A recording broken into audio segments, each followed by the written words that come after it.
हर साल 26 जनवरी को पूरे भारत में गणतंत्र दिवस यानी रिपब्लिक डे मनाया जाता है। इस नेशनल हॉलिडे के दिन सुबह राजघाट पर एक बहुत बड़ी परेड होती है और कई स्कूल्स कॉलेजेस में सेलिब्रेशन भी की जाती है। लेकिन एक रिपब्लिक डे एक छोटे से शहर में एक लड़के के साथ कुछ ऐसा हुआ जिससे उसकी जिंदगी बदल गई।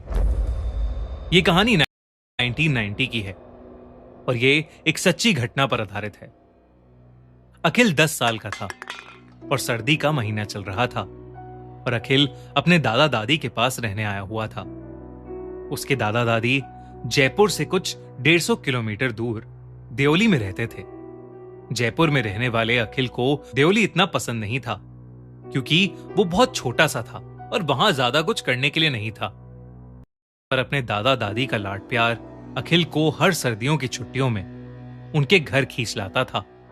दादा दादी के साथ उसके चाचा चाची भी रहते थे और चाची स्कूल में एक टीचर थी। अगले दिन रिपब्लिक डे था और अखिल की चाची जिस स्कूल में पढ़ाती थी उसमें रिपब्लिक डे सेलिब्रेशंस हो रहे थे। अखिल को रिपब्लिक डे की सेलिब्रेशंस या फिर उसकी इंपॉर्टेंस में कोई भी इंटरेस्ट नहीं था, पर वो रिपब्लिक डे के दिन अपने दादा दादी के साथ स्कूल में आ गया था। वैसे पुरानी सी गवर्नमेंट बिल्डिंग में बना वो स्कूल उस दिन एक दुल्हन की तरह सजा हुआ था। उस स्कूल के एंट्री गेट पर ही सभी लोगों को इंडिया का एक फ्लैग दिया जा रहा था।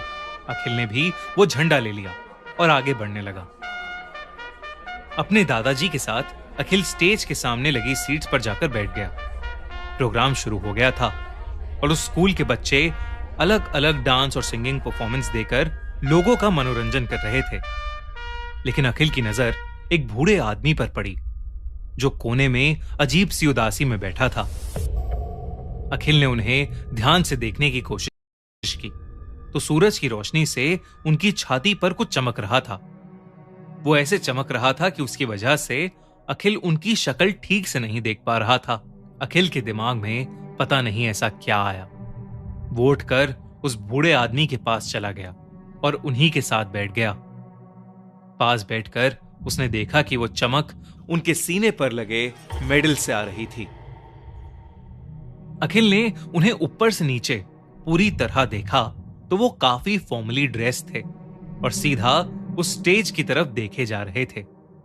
अखिल उन्हें देख ही रहा था कि वो अचानक उसकी तरफ मुड़े और उसे घूर कर देखने लगे। अखिल को उनसे एक अलग सा डर लगा, लेकिन तभी उस बूढ़े आदमी ने अखिल से कहा, हैप्पी रिपब्लिक डे बेटा। अखिल ने भी उन्हें विश किया। तभी उस आदमी ने उससे पूछा कि क्या अखिल भी इस फंक्शन में पार्टिसिपेट कर रहा है। अखिल ने उन्हें मना करते हुए कहा कि वो स्कूल से नहीं है और वो भी उन्हीं की तरह सिर्फ एक दर्शक है।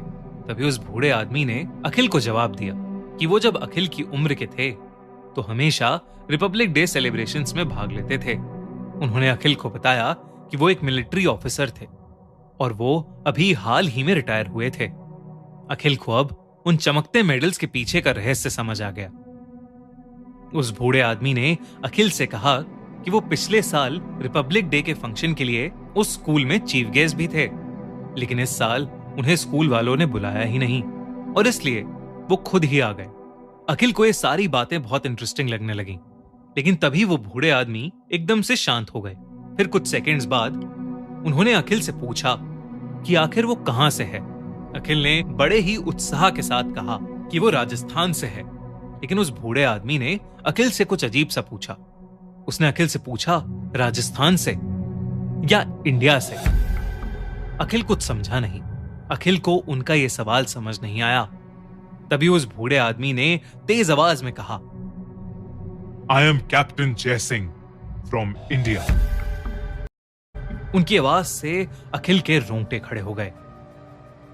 उन्होंने कहा कि हम सभी पूरे देश में धर्म, जात, राज्य और न जाने कितनी चीजों पर भेदभाव करते हैं, जबकि हम सभी की सिर्फ एक ही पहचान होनी चाहिए, इंडियन यानी भारतीय।